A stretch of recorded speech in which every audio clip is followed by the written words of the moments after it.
Hi, I'm Matthew William Robinson, Artistic Director of ÄÄFinMalta National Dance Company. We are thrilled to share Dance Dialogues, a brand new podcast series made on the occasion of our 10th anniversary celebrations. In each episode, I'll be sitting down with the incredible dancers and creatives of ÄÄFinMalta to chat about all things company life. We'll dive into the company's history, explore how it's evolved, and talk about the artistry that shapes every performance. This isn't just about celebrating a decade of achievements. It's a chance to reflect on how far we've come, what we've learned along the way, and to dream about what's next for both the company and the talented artists who bring it all to life. On the occasion of our anniversary celebrations, I'm lucky to be joined by both Keith, who has been a company dancer since the first season of ÄÄFinMalta in 2014, and by contrast, one of the newest dancers in the company, Luke, who joined ÄÄFinMalta this season. The dance world is a small place, and even smaller in Malta. Did your paths ever cross before this season began? Do you want to go first? Or? Go ahead.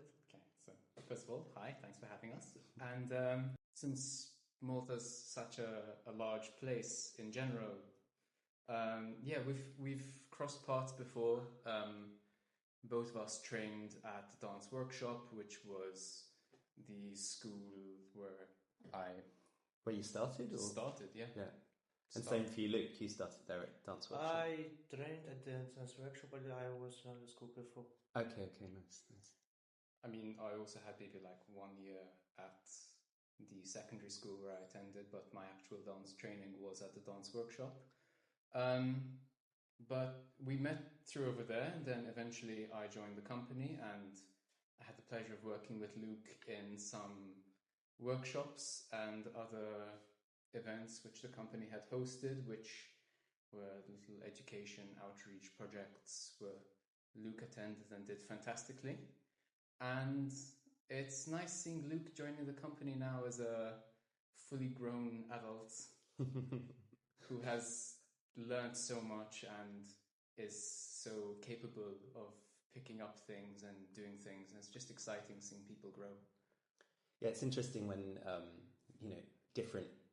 You in a way, I mean, your ages are not that far apart, but you are somehow of different generations within the dance scene of the nation. And I know that feeling of like seeing younger artists who you've worked with as a dancer kind of come through, and then you become peers. You go from that kind of teacher-mentor position to then someone who's working together. I mean, of course, we're all always, in some ways, mentors and teachers to each other because we're all learning from one another. But I know that feeling of seeing those kind of generations merge, I guess. Going on a first-name basis instead of sir. Exactly.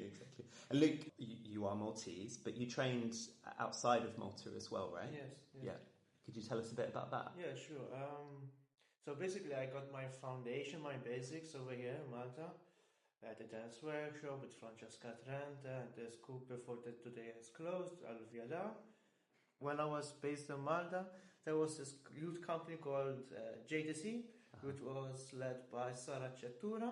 And then eventually I left to Italy in my second year of sixth form. It came out of nowhere. It was also in collaboration with Codarts and Sateteca, which eventually led me to the university in Zurich. And then my third year, I was chosen and I left to Jasmin Weidman, the JV2 program. And then afterwards I went back to Sateteca because I had another 6 months. So I preferred to go back, and that was basically my training. I had now graduated. Then last year was my first season outside the education format, let's say, and I was in the company of Masha PLC. It's based in Lausanne. Now, thankfully, I'm over here, and my dream company is ÄÄFinMalta, my national company, which I'm very proud of. And yeah, I'm meeting you, Matthew, for the first time. I'm working every day. It's such a privilege with Keith, which I've looked out for many years, especially when I've been here before on this island. And yeah. The entire PhD there. So you both have had different pathways, journeys to join ÄÄFinMalta. Keith, I wonder if you could How did this journey here with this company start for you? So, I started training at, I would say about an average age for men to start training. I started at maybe 12 or 13 years old, and it was very much strictly local training. I never really had training abroad. I would attend maybe a week intensive here and there, and I would perform with some local companies. So whatever performances Mavea would be having, for instance, they would include me in things like that, or other performances that the dance workshop would be hosting under Teresa Longromif-Sood, and did not expect to go into dancing at all, which is why I went to law school. And eventually in 2014, after also having been in communication with the dance studies department at the university, they told me that the company was starting and that auditions were being hosted, and I auditioned with no expectation of getting in, because everyone else at the audition were these amazing, incredible dancers who had years of training abroad and had worked with these incredible companies and everything, and I had a law degree, so not really much to compare there. But I got in, and I've just been along for the ride since. You've been here ever since. So Keith has been a member you've been here from the very beginning. Yeah, right? Since day one. So I'm the third artistic director. Yes. You've been working with. And Luke, you joined us this year. Yeah. And what brought you back to Malta, and also to this company in particular? What's interested you about being here? ÄśfinMalta was always the company for me to build, like mentioning La Scala to the Italian people, you know what I mean? So yeah, like Äśfin is Äśfin. For me, no one would take the place of Äśfin. I heard very good things about you, and I was like, okay, maybe let's give this a try. Another thing is that you also, as a company, share the choreographers, and one of them was Sita Ostheimer, which we have the premiere in May. And she was like, I've been following her for like the last 3 years, and I wanted to work with her really, really badly, because I wanted to, like, that's what I want to be as an artist, you know what I mean? So yeah, that was a number of factors which I wanted to participate in this year as a season. The fundamental, the base is like Äśfin is Äśfin. Like my national company, I'm working with ÄśfinMalta, I'm working with Keith. I've been looking up to like 4 years. Also, I have to mention is that Brenda was with Humbert, and she did the Peaky Blinders. I'm a very big Peaky Blinders fan, and like, you know what I mean, I'm working with all these people within the company, and yeah, it's like, for me, it's like really true. I'm working with God, so I'm like in heaven over here. You know what I mean? I feel like I'm exaggerating a lot right now, but really, truly, like, that's what I feel from inside. You know, I'm still processing it to this stage. So.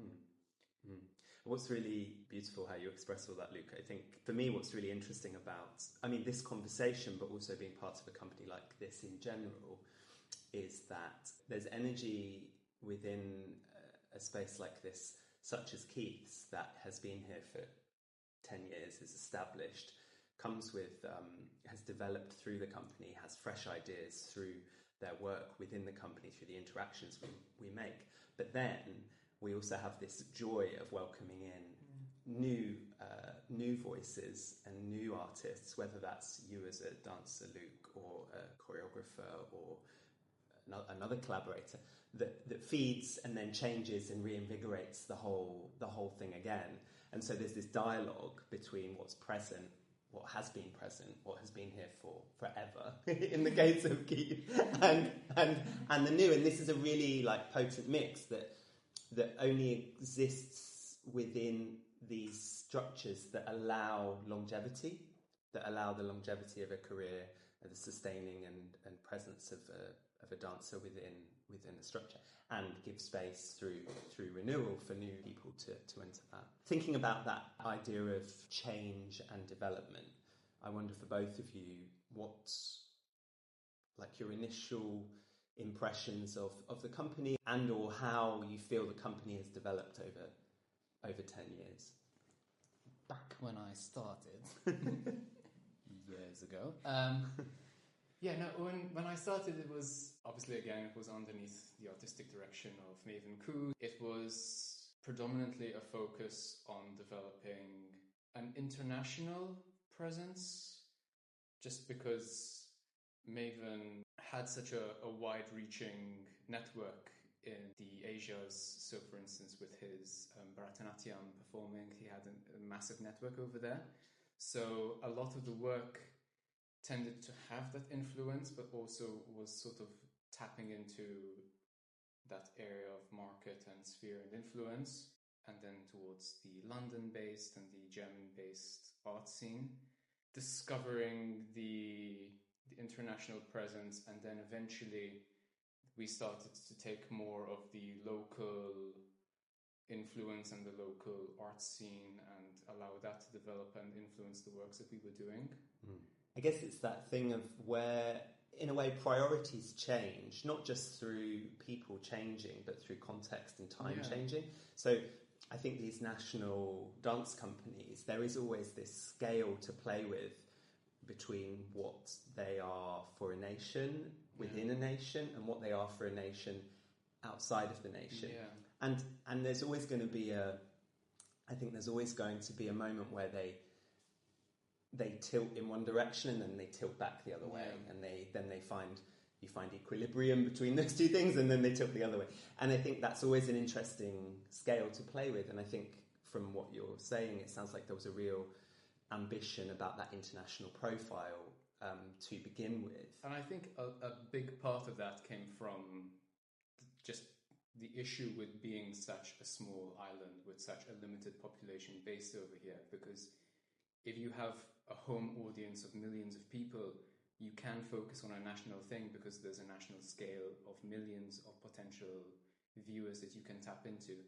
Over here we have a very academically based, especially 10 years ago when the company was founded, it was much more of an academically based understanding of how people would develop their lives. So, for instance, arts, sports, anything that was not strictly tertiary education level was seen as something extra. So the idea of building something that focuses so much on a national audience, especially when there are other companies that have already have such a strong presence within that national context, ÄÄFSFIMMALTA didn't want to feel like we were trying to compete against other companies which have already been here and established. We preferred to focus internationally, and then once we had a strong international presence, we could use that clout, I guess the word is, to present a different aesthetic for why we could also be another presence in the local market. I mean, I feel then the company, when direction changed, there was more of a shift into thinking about developing new audiences, developing new appreciation of the art form within Malta. Would you agree with that? I mean, there was just an evolving dialogue about arts in general in Malta, not just within dance, but within all other forms. So, for instance, street performers, installations, things like that. They started to have a stronger presence and a stronger following, and dance just happened to be developing in parallel with all of those. So it just was a natural evolution. I don't think there's better. There are better ways I can explain it, but it evades me at 9:30 in the morning. And Luke, from your perspective, how do you see the company has changed or evolved over time? Well, I mean, I try to follow. I think I followed it from the first year.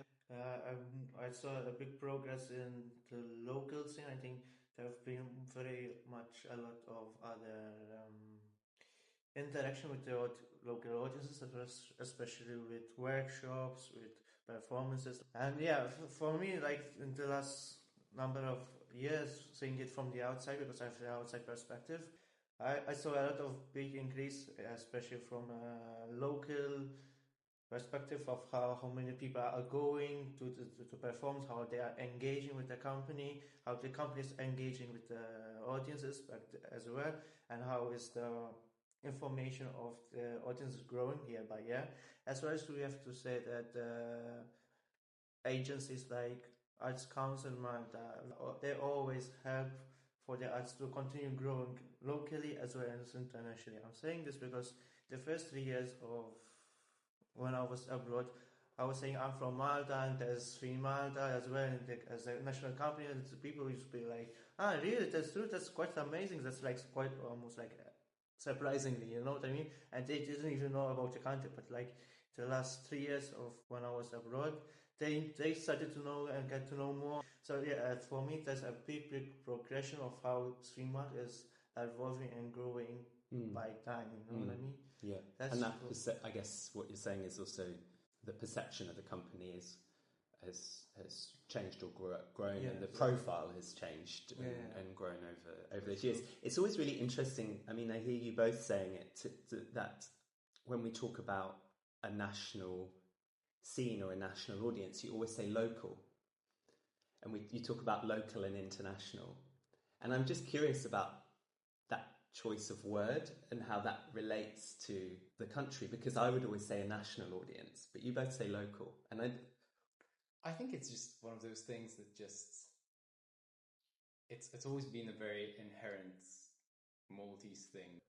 There's always been this sort of focus of Maltese or non-Maltese. So this idea of local, this homegrown, this constant thing that you know, that you understand, that is safe, that you are part of this community, versus this international thing. And part of it is also, again, working against us, that a lot of people would say, oh, okay, well, you trained abroad, you've got a better standard than a local understanding of it because of our geographical confines, because of our smaller audience, because of our smaller things that have been available to us. No, it's really interesting. And I think that's what my experience so far is, that there's incredible work going on here. There's incredible training being offered to young people. There's incredible passion for dance. There's this huge network of really passionate teachers that are contributing to and pouring their energy into the development of artists of the future. And that's, I feel like that's something incredible to be proud of. But I mean, I think we all have that in some respects, where, well, maybe not everyone, I can't speak for everyone, but you know, where we were born, where we come from, you always look outside and you always look at what's beyond as often something exciting and different, and in some cases you might perceive as better. I mean, I know I grew up I was born the middle of the UK, but I moved when I was a child to the countryside, to the southwest, and was really isolated there. And when I knew I wanted to dance, the only thing I wanted to do was move to London, because, you know, where else am I going to go? And it must be brilliant. And I loved I loved my training. I can't fault my training in London. It was brilliant, and it was a brilliant time of my life. But like, I was done with London after 3 years. I was exhausted by it.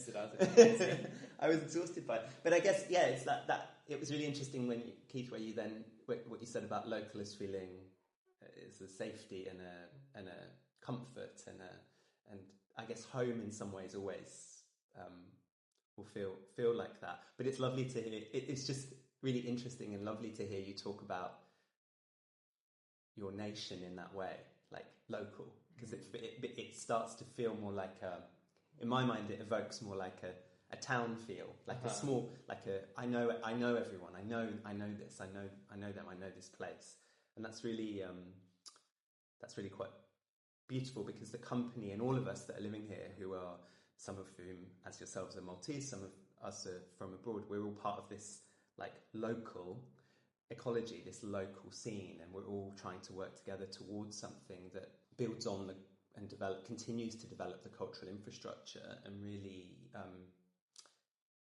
brings brilliant art to and culture to audiences, but also provides and creates brilliant pathways for young emerging talent within the country, which you both are examples of at different times in your lives.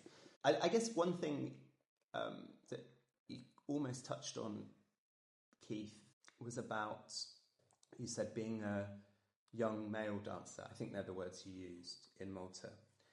And for both of you, I wonder, I know what that was like for me growing up in the UK. But here in Malta, how do you think that perception has changed over the last decade? So, from my experience as a male Maltese dancer, being Maltese male dancer is actually something of a rare thing, because like how many Maltese male dancers are there on the island and abroad, especially on this style of ÄÄFSfinMalta contemporary and ballet. Like if there is, you can count them on your one hand almost. So yeah, it's quite small. It's quite rare. It's almost we are like kind of Jewish. I mean, I don't like to say this because I don't want like to refer to myself like this, but but like you know what I mean. It's quite rare. For me, as my experience growing up in dance, I attended a male school, like a boys' school only, which I never really experienced any bad influence from anyone. I mean, it was always a challenge, I have to say, because being almost alone, it always was me and Ben and a few others, so it was quite small. But like, I would have liked having more friends, you know, male dancers, or even for I don't mind, like to support each other, to grow, to learn, to grow each other together. I'm also gonna start off by saying that I'm framing my references going all the way back to 2005. So like the time of Gwen Stefani's Hollaback Girl being like a top song on the radio, which I just checked. So the taboo towards dance has sort of softened. So that in context with the nicer elements of social media, which is suddenly you see these young dancers, older dancers from all around the world expressing amazing forms of dance. This TikTok, which has normalized dance and cover dance for people all around the world. There's unifying elements of dancing in video games, which you see young boys as old as like 7 doing these dances.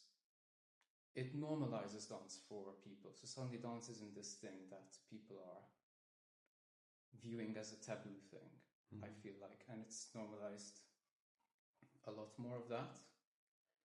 And I know that a lot of people disagree with me on this, and I don't want to sound like as though I'm praising what happened. I know that COVID was a terrible thing, but one of the things that I think helped most for Malta was how much work was released online. Because since we're such an isolated island, yes, we've got a lot of amazing artists on the island, we've got a lot of amazing ideas being produced by those artists, but having work from companies all over the world being released online that you can watch from home, that you can learn, that you can expose yourself to something without having to buy a flight to somewhere else to go and watch in a theatre. Again, I feel like these have all made dance so much more approachable.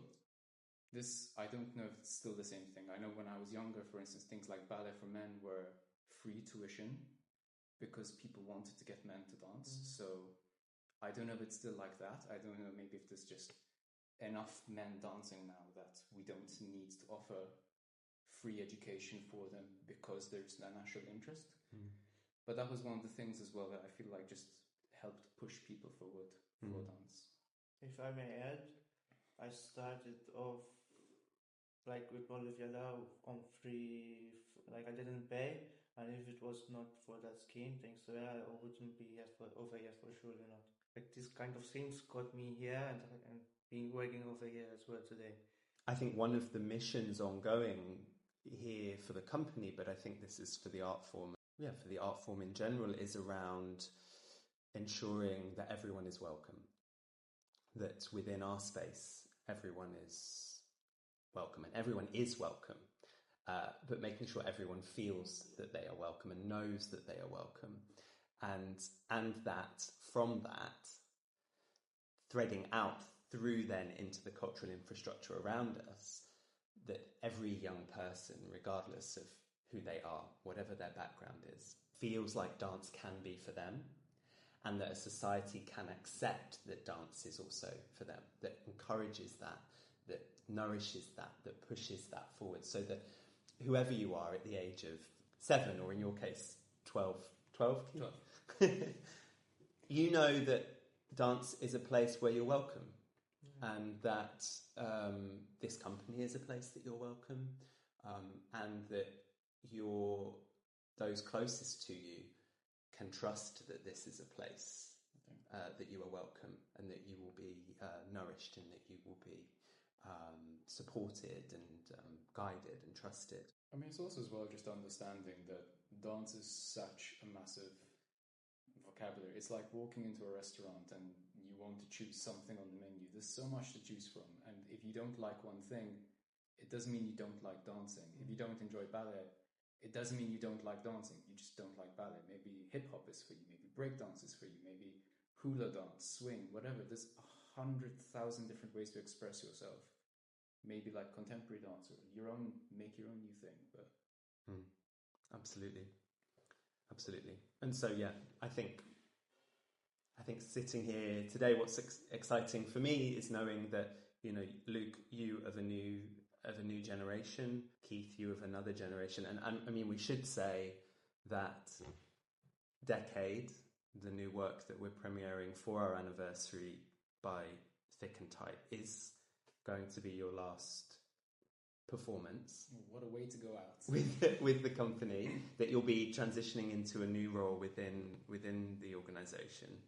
And I guess just to finish by saying, I mean, I've just arrived here, but to express this thanks from the company to you for all those years, and also an appreciation of what you've offered, not just your colleagues and this institution artistically through your ideas and your work and your passion, but also through that, what you've inspired in someone like Luke. I mean, it's a collective of everyone. It's every single person that's ever worked for this company or contributed in any way, large or small, that's just continued to build something that's just been so exciting to work with all these years. As a performer, it's going to continue to be exciting to work with from the back scenes. And watching these guys go and smash it on stage while not being sore myself. So, God knows I'm excited for that. And I guess we'll finish by also saying thank you for your modesty, always. Yes, from the gods and jewels.